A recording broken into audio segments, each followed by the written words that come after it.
Mainit ang araw noon sa baryo ng Luntian.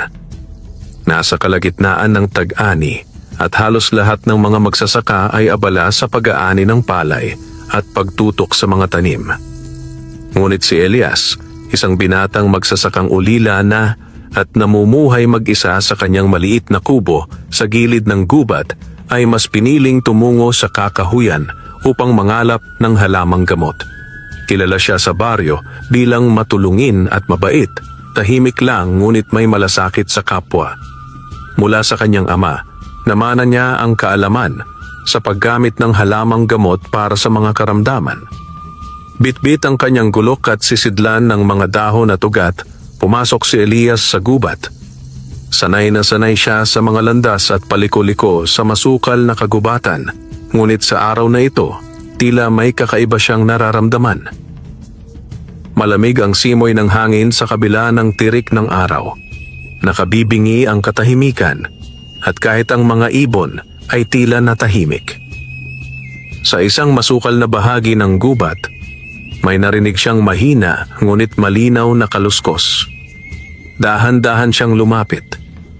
Sa ilalim ng isang punong balete, natagpuan niya ang isang nilalang na hindi niya inaasahang makita. Isang babae, napakaputi ng balat, tila kumikislap sa sinag ng araw na sumisilip sa mga dahon. Mahaba ang buhok nitong ginintuan at animoy dumadaloy na ilog sa damuhan. Nakasuot ito ng mapuputing damit na tila hinabi sa liwanag ng buwan. Ngunit ang babae ay walang malay, nakahandusay sa damuhan at may bahagyang sugat sa braso. Anong klaseng babae ito? Bakit siya narito sa gubat? Tanong ni Elias sa sarili. Lumuhod siya at maingat na itinayo ang babae. Mainit ang balat nito at may munting pilat na parang bakas ng kuko o kagat. Nang hipuin niya ang noo nito, napansin niyang parang giniginaw ang katawan ng babae. Hindi na nagdalawang isip si Elias. Ipinangako niya sa sarili na hindi niya hahayaang mapahamak ang sinumang nangangailangan ng tulong. Maingat niyang binuhat ang babae at isinakay sa kanyang kalabaw na si Kalbo. Mabigat man ito, tiniis niya at dinala pabalik sa kanyang kubo. Dumaan ang 2 araw. Maingat na inalagaan ni Elias ang babae.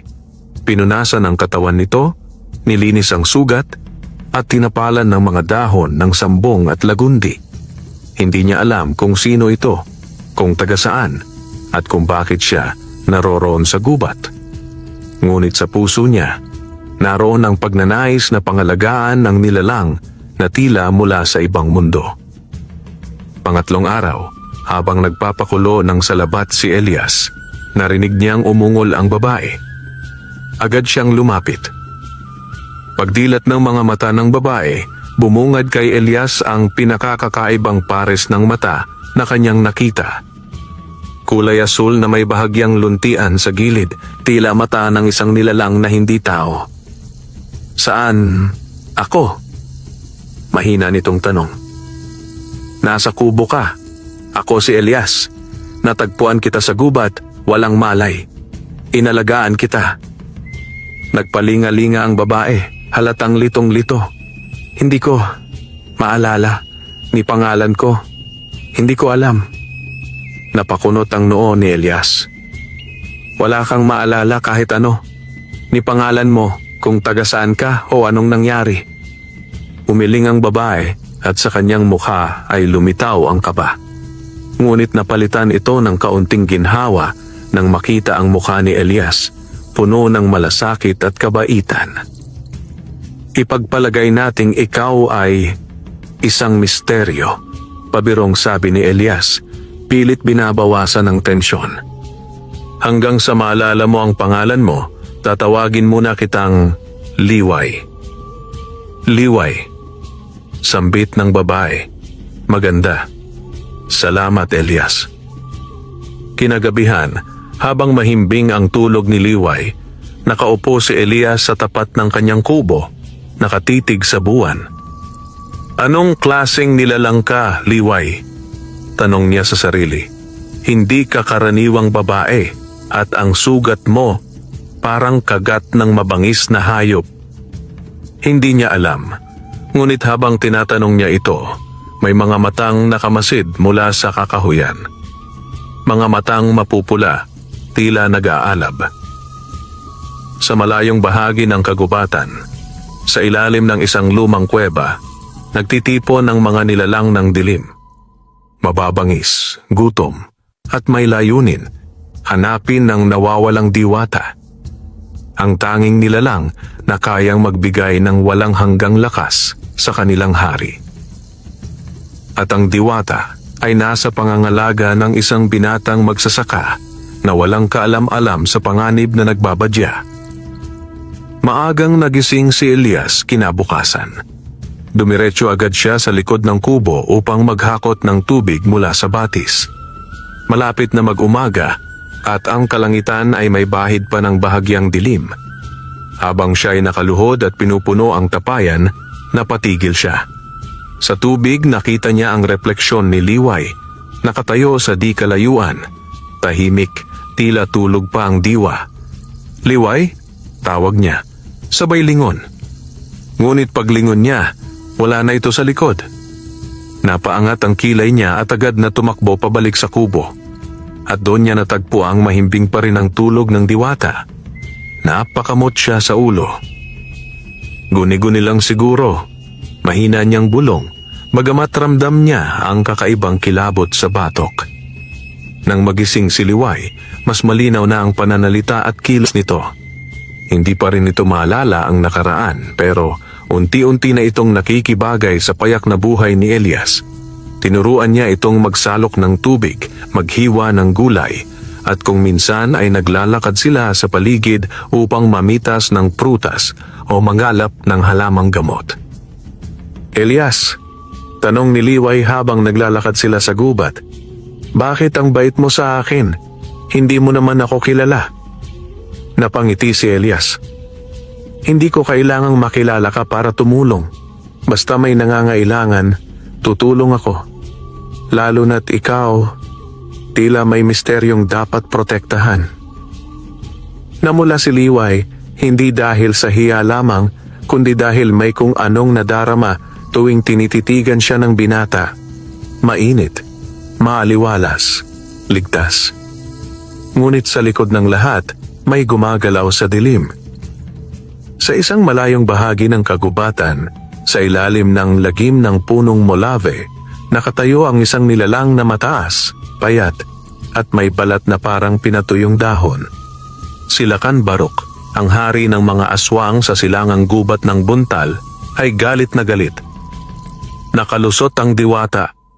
Sigaw nito, habang ang mga tauhang aswang ay nakaluhod sa harap niya, nanginginig. "Sinong nagpalusot? Binalot ko ng sumpa ang paligid ng sapa ng limot. Walang diwata ang dapat makaligtas roon."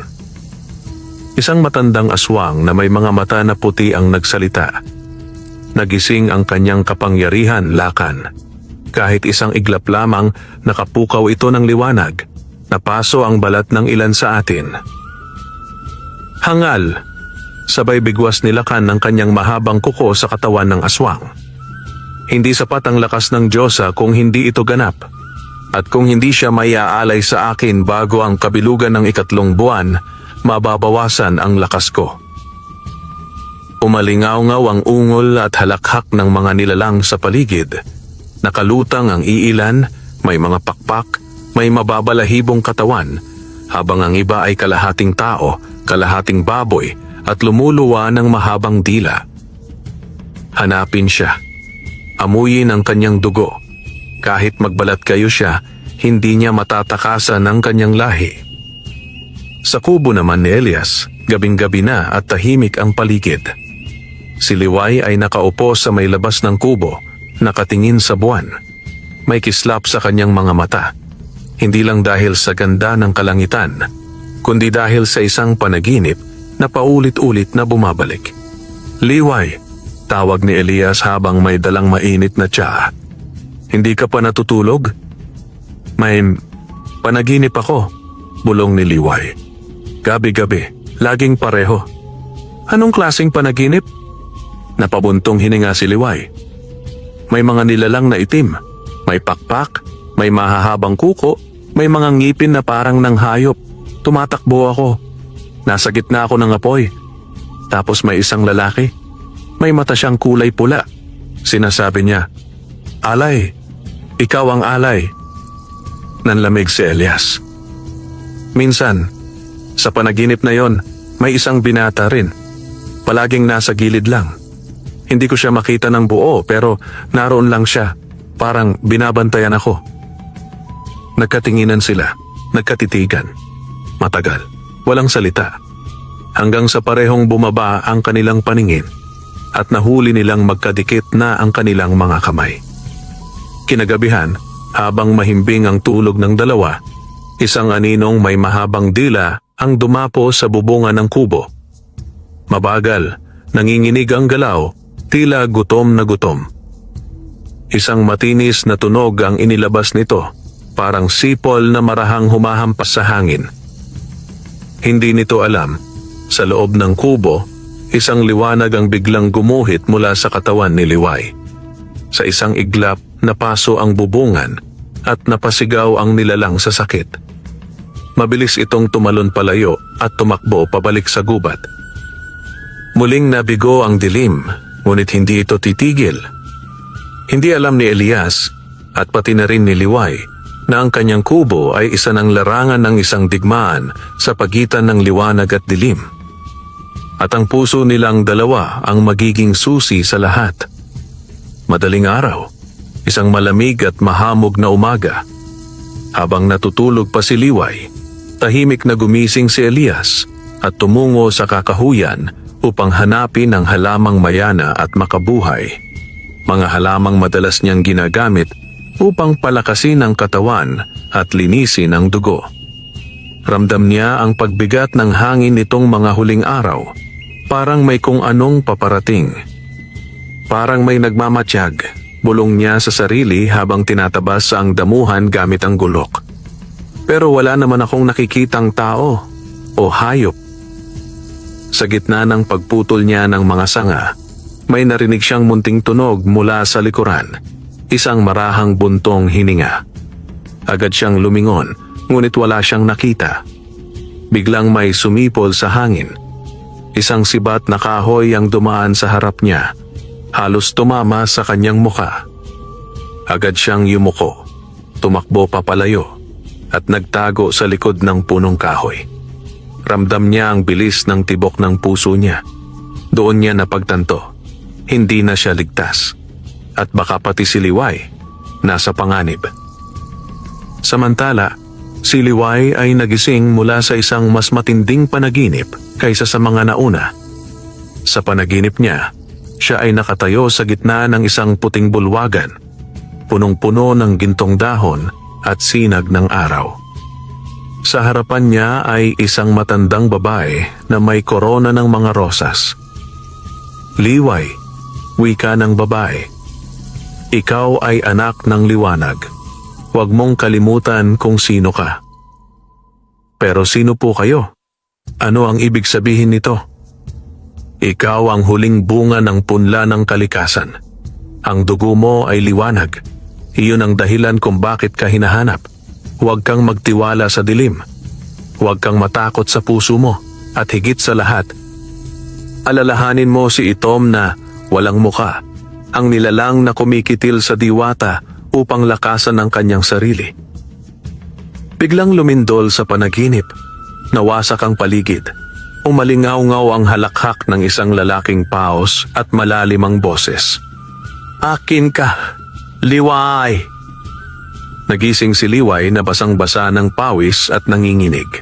Sa kanyang dibdib ay may marka, isang simbolo ng araw na may 3 bituin, na tila nasusunog sa ilalim ng kanyang balat.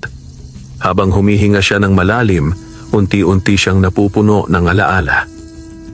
Muling dumating si Elias, hingal na hingal, may bahid ng sugat sa braso. Agad siyang sinalubong ni Liway. "Elias, anong nangyari sa iyo?"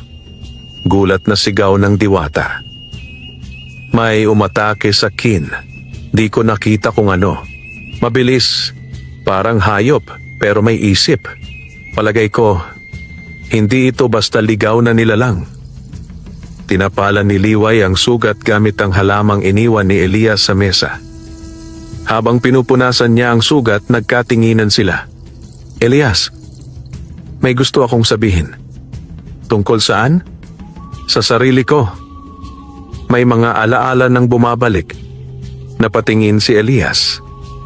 Sa panaginip ko, may tinig na tumatawag sa akin. Sinasabi nilang ako raw ang anak ng liwanag, na may nilalang na gustong mag-angkin sa akin. Isang nilalang na tinatawag nilang itom na walang muka. Napakunot ang noo ni Elias. Parang engkanto o aswang. Hindi ko alam, pero nararamdaman ko hindi siya basta-basta. Isa siyang nilalang na uhaw sa kapangyarihan. At kailangan niya ako para maging ganap ang lakas niya. Tahimik si Elias sa loob ng ilang saglit. Tapos ay tumayo, humawak sa itak, at mariing nagsalita. Kung totoo ang lahat ng ito, hindi kita pababayaan. Kahit paano pa ang nakaraan mo, at kahit pa sino ang humahabol sa iyo, ipagtatanggol kita. Naginit ang mata ni Liway. Hindi dahil sa galit, kundi dahil sa paghaplos ng damdaming ngayon lang niya naramdaman. Isa itong damdaming hindi maipaliwanag, ngunit malinaw, may koneksyon silang dalawa. Isa itong paghikbi ng puso na noon pa man ay nakakabit na.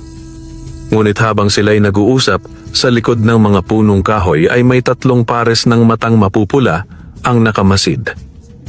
Mga aswang na taga-subaybay ni Lakan Baruk. Nagkatinginan ang mga nilalang. Isa sa kanila, ang pinuno ng pangkat, si Karok, ay bulong sa mga kasama. Ito na ang diwata at ang kanyang tagapangalaga, isang hamak na tao. Mahina. Mapapatay natin agad yan. Pero hindi ngayon. Kailangan natin siya buhay. Lumayo ang 3 sa katahimikan at nagtungo sa silong ng kagubatan upang ihanda ang kanilang susunod na hakbang. Kinagabihan, habang si Liway at Elias ay naghahapunan sa ilalim ng bituin, humaplos ang malamig na hangin sa kanilang mga balat. Tahimik sila, ngunit ang katahimikan ay hindi mapayapa. Ito ay babala. Elias, bulong ni Liway, paano kung ang totoo kong sarili ay delikado para sa iyo? Humawak si Elias sa kamay ni Liway. Ano mang mangyari, kasama mo ko. Hindi kita iiwan. Magkasama nating haharapin ang anino ng nakaraan mo. Sa pagkakataong iyon, isang kakaibang liwanag ang bumulwak sa mga palad ni Liway. Isang sulyap ng kanyang tunay na kapangyarihan, ang liwanag ng diwata. Nagkatinginan sila. Ang binhi ng pag-ibig ay nagsimula ng tumubo sa gitna ng panganib. Ngunit sa labas ng liwanag ng kanilang mundo, ang kadiliman ay naglalakad, papalapit at gutom. Lumipas ang ilang araw na tila payapa sa kubo ni Elias at Liway. Ngunit sa ilalim ng katahimikan ay may nagkukubling tensyon. Isang pangambang hindi maipaliwanag ni Elias at hindi rin tuluyang maarok ni Liway. Kahit si Kalbo, ang matapat na kalabaw ni Elias, ay nagiging balisa. Ayaw na nitong pumasok sa loob ng kagubatan at madalas ay nakabuntot sa kubo, tila may inaamoy na panganib sa hangin. Isang gabi, habang sila'y natutulog, biglang lumakas ang ihip ng hangin. Umuugong ito, parang may bumubulong sa mga dahon. Napabalikwas ng bangon si Liway, gising mula sa isa na namang panaginip. Sa panaginip niyang iyon, siya ay nakatayo sa gitna ng isang sirang dambana. Nakapaligid sa kanya ang mga diwatang may korona ng mga bulaklak. Isa sa mga diwata, may boses na parang kulog, ang nagsalita. Ikaw ang huling bantay ng liwanag. Bumalik ka sa puso ng kagubatan, sa puso ng dayap. Doon mo matatagpuan ang alaala at kapangyarihang itinago. Pagkagising niya, nanatiling sariwa ang boses sa kanyang isipan. Wala siyang ideya kung nasaan ang tinutukoy na puso ng dayap. Pero may puwersang nagtutulak sa kanya na hanapin ito. Kinaumagahan, Habang naglalagay ng pataba si Elias sa kanyang tanim na gabi, lumapit si Liway, seryoso ang muka. Elias, wika niya, kailangan kong pumunta sa loob ng kagubatan. May tawag mula sa kalikasan, parang isang panawagan. Napahinto si Elias sa ginagawa. Delikado, Liway. Kung totoo ngang may mga nilalang na sumusunod sa iyo, baka doon nila inaabangan ang kilos mo. Alam ko, pero hindi ko rin kayang umupo lang at maghintay habang may nilalabanan akong di ko kilala. Pakiramdam ko, doon ko matutuklasan kung sino talaga ako. Napabuntong hininga si Elias. Tinitigan niya ang mata ng diwata at doon niya nakita ang tapang at takot. Pero higit sa lahat, nakita niya ang tiwala ni Liway sa kanya. Sasama ako, sagot niya. Kahit saan, basta't kasama ka. Naglakbay sila kinahapunan. Si Elias may dalang gulok at sisidlan ng tubig. Si Liway nakasuot ng balabal na tinahi ni Elias mula sa lumang kumot, pantakip sa kakaibang liwanag ng kanyang balat. Habang palalim ng palalim ang kanilang lakad sa gubat, unti-unti ring nagbabago ang paligid. Ang dating puno ng mahogany ay napalitan ng matatandang punong dayap at molave. Ang hangin ay mabigat at ang lupa ay mabango, parang may lumang lihim na nakaimbak sa bawat ugat ng kahoy. Matapos ang ilang oras ng paglalakad, narating nila ang isang bahagi ng kagubatan na tila hindi tinutungtungan ng tao. Doon nila natagpuan ang isang malaking punong dayap na may kahoy na puting-puti, at sa paanan nito ay may bilog na hukay na may malakristal na tubig sa loob. Mula sa hukay na iyon ay umaalingasaw ang malamig na liwanag, tulad ng sinag ng buwan. Dito, mahina pero matatag na, sabi ni Liway. Ito ang puso ng dayap. Nang lumapit si Liway sa hukay, biglang lumakas ang hangin. Ang mga dahon ay tila lumilipad sa paikot-ikot na galaw, at sa gitna ng liwanag ay lumitaw ang imahe ng isang diwata. Matangkad, maputi ang buhok, at may mga pakpak na yari sa mga dahon ng saging. Liway, wika ng imahe. Ikaw ang bunga ng huling pagsanib ng diwata ng tubig at diwata ng hangin. Ikaw ang tagapagsara ng sinaunang sumpa. Ang lakas mo ay hindi para sa digmaan, kundi para sa paggising. Ngunit may nilalang na gustong angkinin ang liwanag mo. Sila Kanbaruk, hari ng mga nilalang ng dilim. Nang binanggit ang pangalang iyon, muling sumagi sa alaala ni Liway ang pulang mata, ang halakhak, ang apoy. Paano ko siya mapipigilan? Tanong ni Liway. Bumalik ka sa liwanag, sa puso ng kagubatan. Yakapin mo ang iyong pagiging diwata. Sa pamamagitan ng pag-ibig at tapang, mabubuo mong muli ang iyong kapangyarihan. Ngunit bago pa matapos ang pagsasalita ng imahe, biglang lumindol. Ang mga sanga ay gumalaw, ang lupa ay umuga. Sa kisap mata, may 3 nilalang ang bumagsak mula sa mga sanga, mga aswang na may mahabang kuko at dila. Isa sa kanila ang sumigaw, "Akin ang diwata! Liway, lumayo ka!" Sigaw ni Elias sabay labas ng kanyang gulok. Nagsimula ang sagupaan. Si Elias, bagamat tao lamang, ay malakas ang loob. Hinarap niya ang aswang na umaatake, tinaga ito sa balikat. Tumalsik ang itim na dugo ng nilalang, ngunit hindi ito nasugatan ng husto. Sinugod siya ng pangalawang aswang, ngunit tinadyakan ito ni Elias at bumangga sa puno. Samantala, si Liway ay tila nanlumo sa takot, ngunit nang marinig niya ang tinig sa kanyang isipan, ang boses ng diwata, napapikit siya at inalala ang sinabing, "Yakapin mo ang iyong liwanag." Tumindig siya. Inangat ang kamay. Isang malakas na liwanag ang bumalot sa paligid. Napasigaw ang mga aswang habang napapaso ang kanilang balat.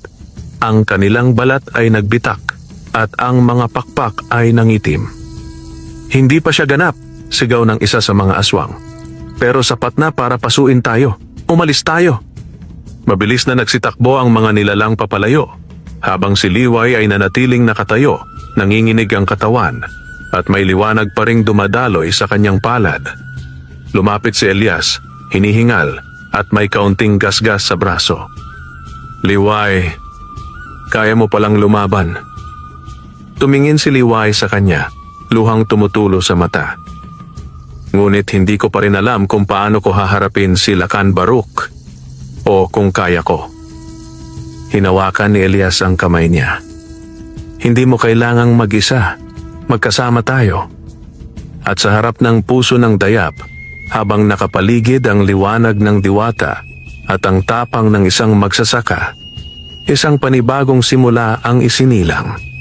Isang alyansa ng tao at diwata, ng puso at kapangyarihan. Ngunit malayo sa pinakamatinding dilim ng kagubatan, si Lakan Baruk ay ngumiti. Malapit na. Ako ang magiging huling liwanag na mananatili, at sila ang magiging uling ng aking trono. Nang makabalik sina Elias at Liway mula sa puso ng dayap, tahimik at tila payapa ang baryo. Ngunit sa kanilang pagdating, naramdaman agad ni Liway ang bigat ng paligid, parang may nakatanim na dilim sa bawat sulok ng daan. Ang mga tao ay hindi na kasing sigla ng dati. Marami ang nakatingin lamang sa malayo, waring tulala. May ilan sa mga hayop ang namamatay ng bigla, habang ang mga tanim ay unti-unting naninilaw kahit hindi pa panahon ng tagtuyot. May kakaiba sa hangin, bulong ni Liway habang tinutulungan si Elias na ikarga ang mga pananim sa kariton. Parang may sumpa. Nagkatinginan sila ni Elias. Hindi ganito ang baryo dati, sagot ni Elias. Nang una kang dumating, malusog ang lupa, masigla ang mga tao, pero nitong mga araw na to, parang pinapahinog sa kasiraan ng lahat.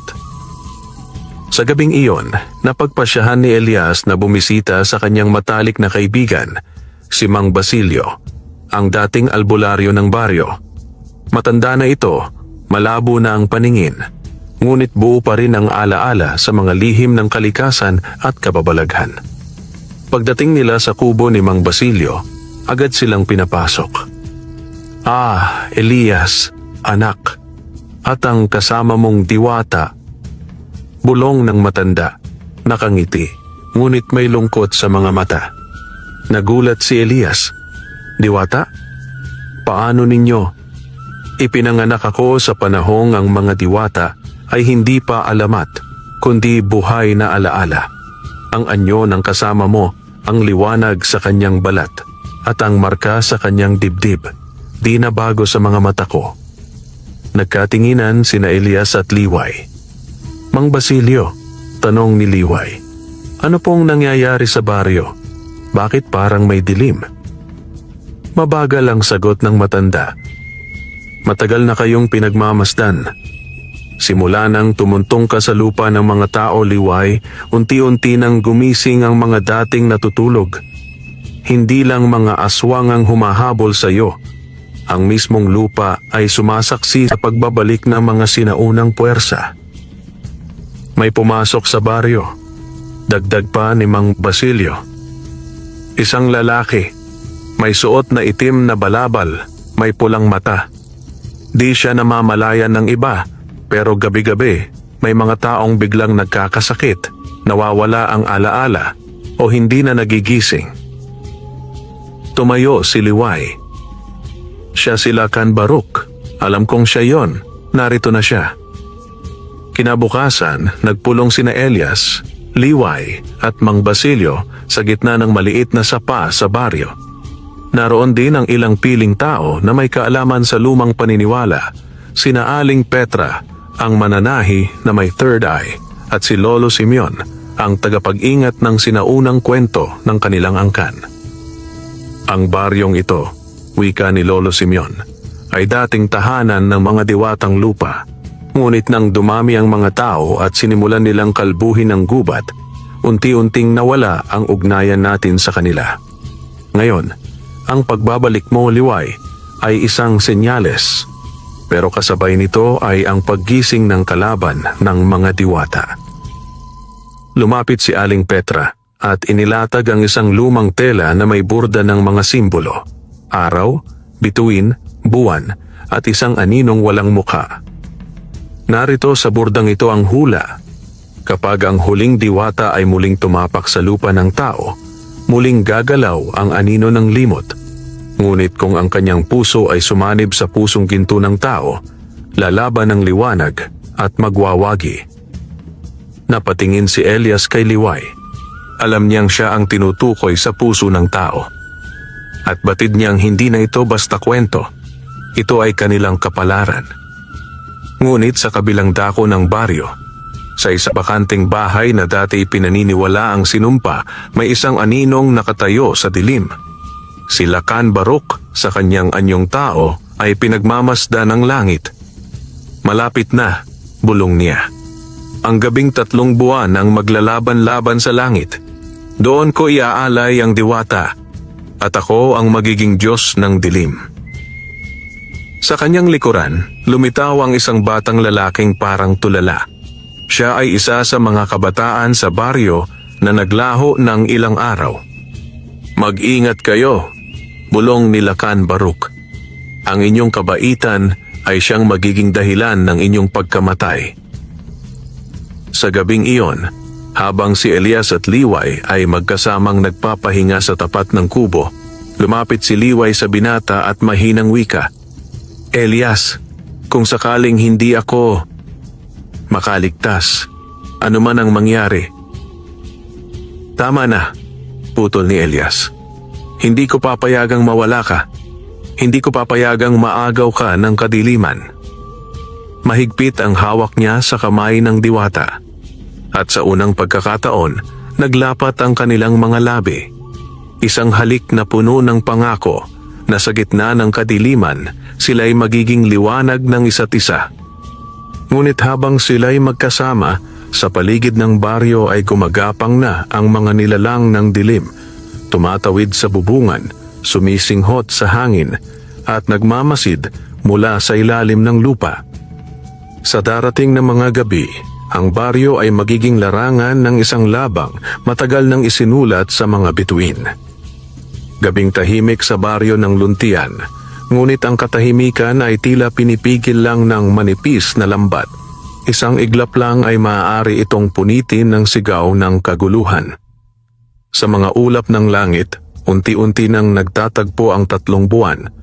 Isang bihirang pangyayari na ayon sa mga matatanda ay hudyat ng pagbubukas ng daang anino. Isang puwang kung saan mas lumalakas ang mga nilalang ng dilim. Sa silong ng sinumpang bahay kung saan nagkukubli si Lakan Barok, nagtitipo na ang kanyang hukbo ng mga aswang, wakwak at halimaw na hindi na matagal nang nawala sa alaala ng mga tao. May mga nilalang na may katawan ng tao ngunit ulo ng baboy, mga mukhang kabayo na may pakpak ng paniki, at mga lalaking may buntot na parang sawa. Sa gitna nila ay si Lakan Barok, nakaitim na balabal, at sa kanyang dibdib ay nakaukit ang mukha ng diwata. Senyales na siya ang nakatakdang tagapagsakop ng lahi ng liwanag. Magsisimula na ang pag-ani, wika niya sa kanyang mga alagad. Ngayon ay huli na para sa mga tao. Gagawin nating pugad ng kadiliman ng baryong ito, at ang diwata ay magiging pinagmumulan ng aking lakas magpakailanman. Mataimtim ang sigawan ng kanyang hukbo. Mga tinig na tila putol-putol, parang sirang bulong ng mga kaluluwang nawala na sa katinuan. Sa kabilang dako, sa kubo ni na Elias at Liway, nagsimula na ang paghahanda. Tumawag si Mang Basilio ng mga tagapagtanggol ng baryo, mga matatapang na kalalakihan at kababaihan na may bahid ng sinaunang kaalaman. May mga albularyo, mangkukulam na tumalikod sa kasamaan at mga mangingisdaang may taglay na agimat mula sa kanilang ninuno. Bumuo sila ng mga pananggalang. Araw na bato mula sa ilog, pinaniniwalaang nakapapaso sa mga nilalang ng dilim. Langis ng niyog na pinagpakuluan ng dahon ng saging, luya at balat ng ahas. Isang pangontra sa panlilinlang at sumpa. Anting-anting nagawa sa gintong dahon ng dayap ipinasa mula sa puso ng dayap ni Liway sa mga piling tao. At siyempre, ang pinakamahalaga, ang liwanag ng puso ng diwata na unti-unti nang bumabalik kay Liway. Hindi tayo ang hihintayin nilang umatras, sabi ni Elias habang sinusubukan ang hawak niyang sibat na may matulis na bakal. Tayo ang lalaban, tayo ang gigising sa lupa na matagal na nilang tinapakan. Pagdating ng hating gabi, nagsimula na ang paglusob. Unay ang mabahong amoy. Sunod ay ang alingaw-ngaw ng mga yapak. Hindi tulad ng tao kundi ng mga hayop na maraming paa. Sumunod ay ang pagsabog ng apoy sa ilang bahay sa labas ng baryo. Nagkagulo ang mga tao. May mga nagsisigawan, may mga tumatakbo, ngunit agad na kumilos ang mga tagapagtanggol. Sa pangunguna ni Mang Basilio, Lolo Simeon at Elias, itinayo ang pananggalang ng usok at liwanag mula sa mga halamang may bisa. Sa gitna ng kaguluhan, lumipad si Liway sa ere. Hindi na siya lubusang tao. Sa unang pagkakataon, lumitaw ang kanyang tunay na anyo. Ang kanyang buhok ay naging tila sinag ng buwan. Ang kanyang mga mata ay kumikislap sa bughaw na liwanag.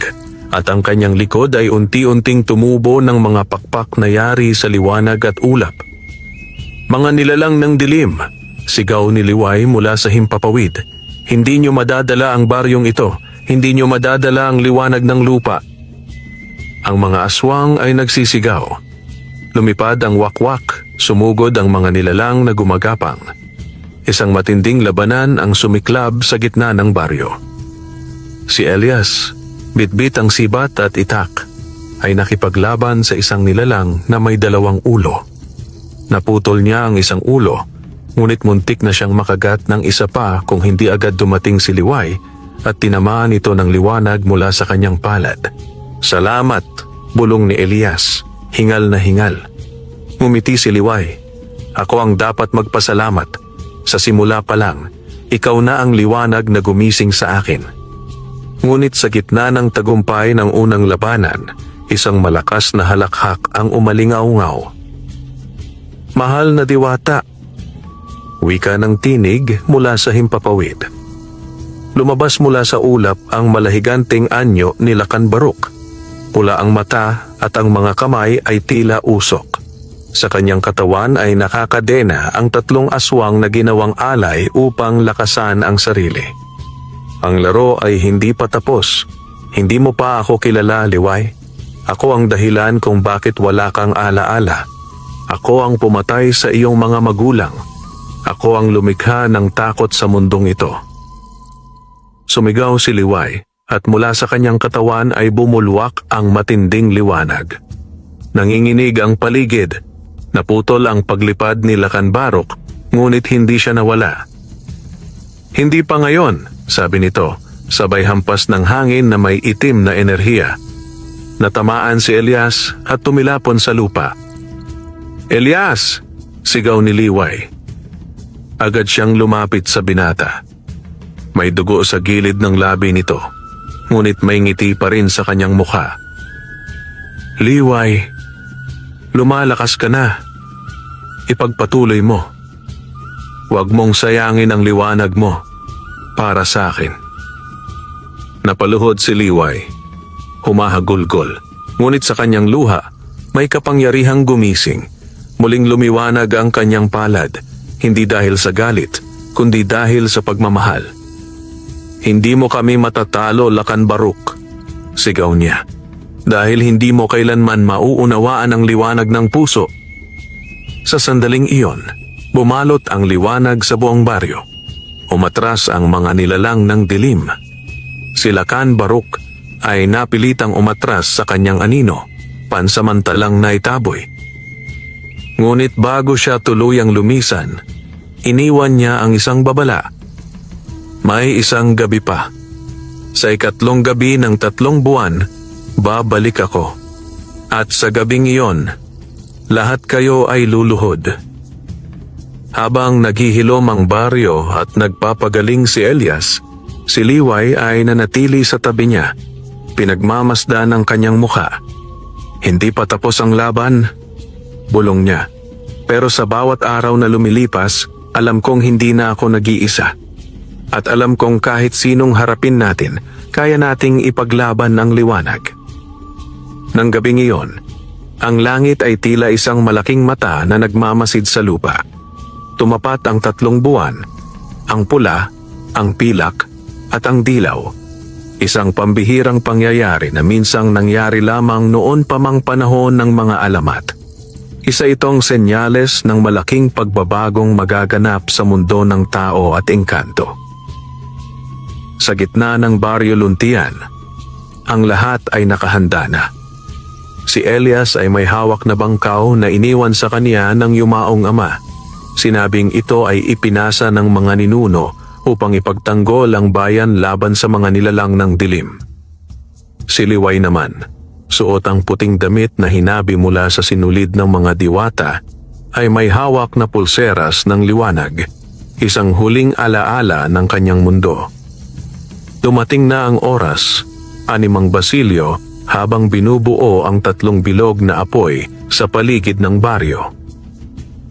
Kapag bumukas ang lagusan sa ilalim ng malaking punong kalumpang, hindi na natin mapipigilan ang paglabas ng mga nilalang ng kadiliman.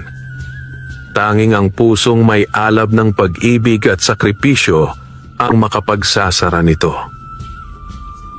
Biglang umihip ang malamig na hangin, sumabay ang pagngit-ngit ng mga sanga, at mula sa kadiliman ay naglakad ang isang nilalang. Si Lacan Baruk, hindi na sa anyong tao, kundi sa kanyang tunay na anyo. Matangkad, kulay abo ang balat, may mahahabang kuko at matang pulang-pula na tila naglalagablab.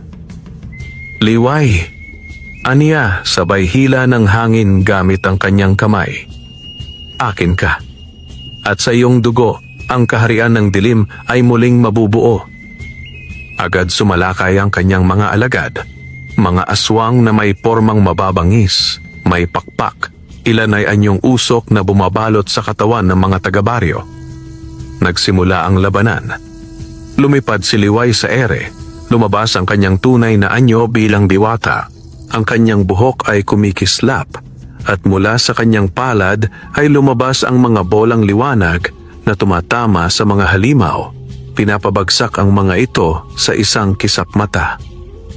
Ngunit sa bawat isa niyang napapatay, may pumapalit na 2. Si Elias naman ay walang takot na nakipaglaban. Pinukpok niya ang kanyang bangkaw sa lupa at lumabas ang mga ugat ng kahoy. Tinatali ang mga nilalang. Sa tuwing siya'y masasaktan, tumatayo siyang muli dahil nasa kanyang puso ang apoy ng pag-ibig para kay Liway. Hindi ako papayag na mapahamak ka, sigaw ni Elias habang sinasalag ang isang aswang na tumalon patungo kay Liway. Ngunit hindi sapat ang kanilang lakas. Biglang lumindol. Bumukas ang lupa sa ilalim ng punong kalumpang, at mula rito ay lumabas ang isang dambuhalang anino, ang hari ng kadiliman.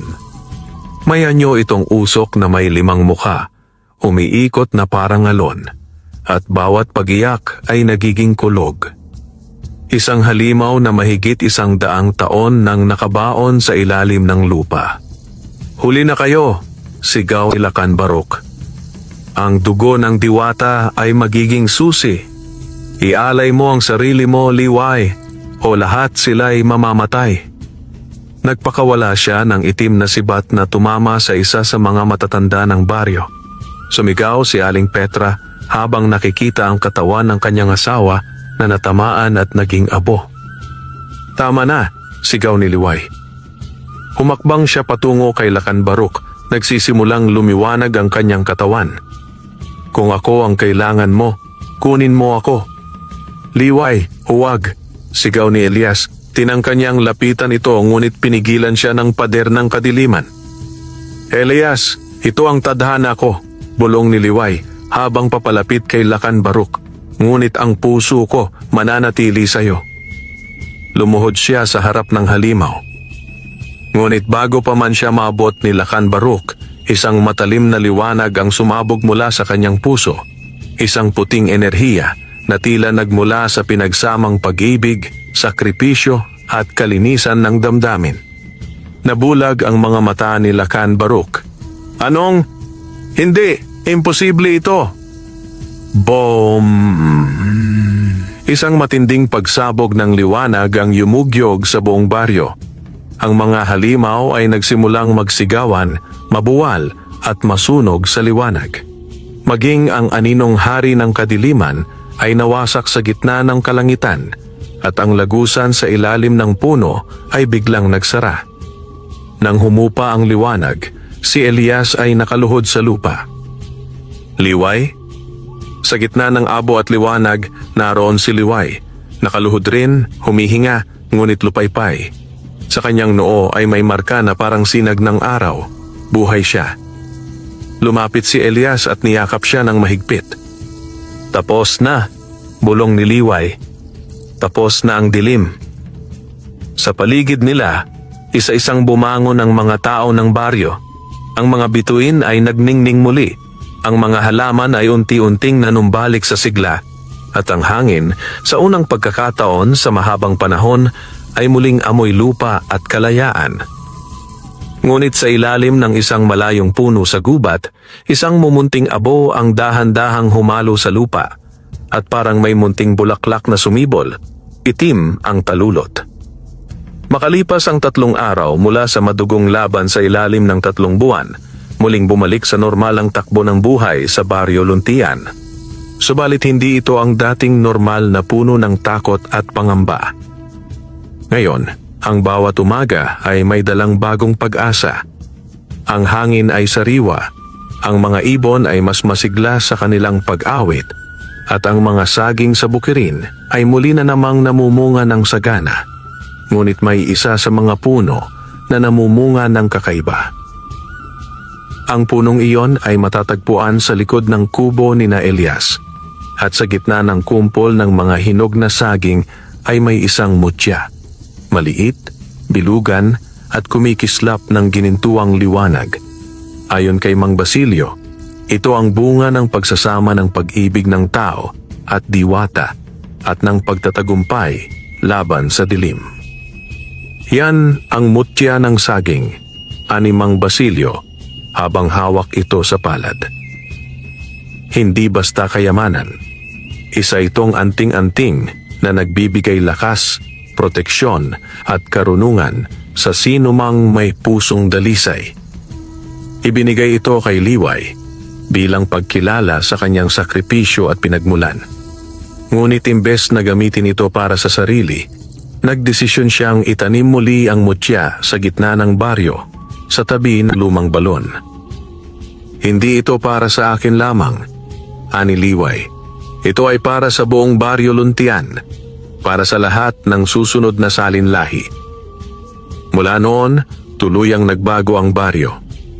Wala nang aswang, wala nang halimaw, at ang mga dating tinakot ng kadiliman ay ngayoy nagtatanim ng pag-asa. Muling bumalik ang mga albularyong dating lumisan sa takot at nagtayo ng paaralan ng panggagamot at pagpapalayas ng masasamang espiritu. Si Elias ay pinangalan ng bagong tagapangalaga ng baryo, hindi bilang pinuno, kundi bilang tagapagtanggol. Isang bagong bantay sa pagitan ng mundo ng tao at engkanto. Samantalang si Liway, bagamat hindi na muling nakabalik sa daigdig ng mga diwata, ay natutong mamuhay bilang mortal. Nagtayo siya ng silid-gamot, kung saan tinutulungan niya ang mga may sakit, ginagamot ang mga sugat ng katawan at damdamin, at itinuturo sa kabataan ang kahalagahan ng kalikasan at kabutihang loob. Tuwing gabi, magkasama silang dalawa sa ilalim ng punong saging.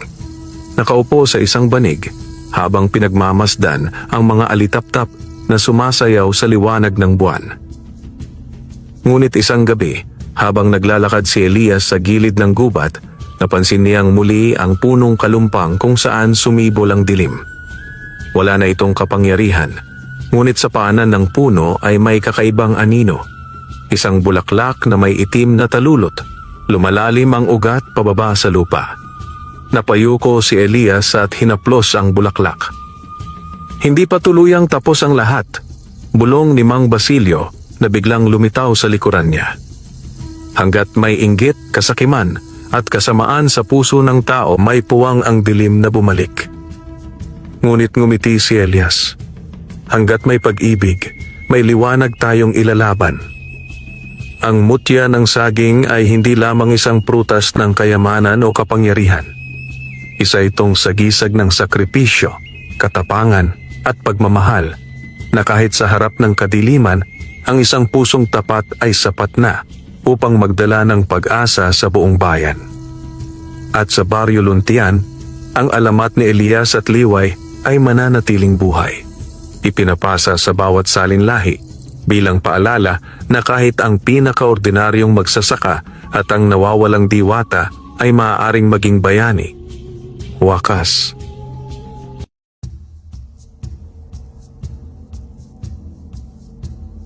Mainit ang araw noon sa baryo ng Luntian. Nasa kalagitnaan ng tag-ani at halos lahat ng mga magsasaka ay abala sa pag-aani ng palay at pagtutok sa mga tanim.